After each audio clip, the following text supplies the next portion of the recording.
অতিবৃষ্টি ও ভারী বর্ষণে চলতি বছরে ক্ষতি হয়েছে বরগুনার বেশ কয়েকটি সড়কের। উল্লেখযোগ্য মেরামত করা সড়কের মধ্যে রয়েছে বরগুনা বাকেরগঞ্জ সড়কটি। চলতি বছরের জুন মাসে বরগুনা সড়ক ও জনপথ অর্ধ কোটি টাকা ব্যয়ে কাজের ঠিকাদারি দায়িত্ব দেয় ইউনুস অ্যান্ড ব্রাদার্সকে। জুন মাসের শেষের দিকে কাজ শেষ করেন বরগুনা সড়ক ও জনপথ কর্তৃপক্ষ। কাজ শেষের পরদিন থেকেই মাসব্যাপী প্রবল বর্ষণ হয় এ জেলায়। অতিরিক্ত বৃষ্টি থাকায় ভারী যানবাহন চলায় সড়ক মেরামত কাজের ব্যাপক ক্ষয়ক্ষতি হয় ও খানাখন্দে পরিণত হয়।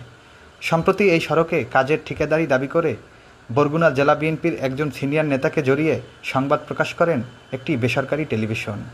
তবে এই কাজের সাথে বিএনপি নেতা এজেড সালেহ ফারুকের কোনো সম্পৃক্ততা নেই বলে জানান তিনি।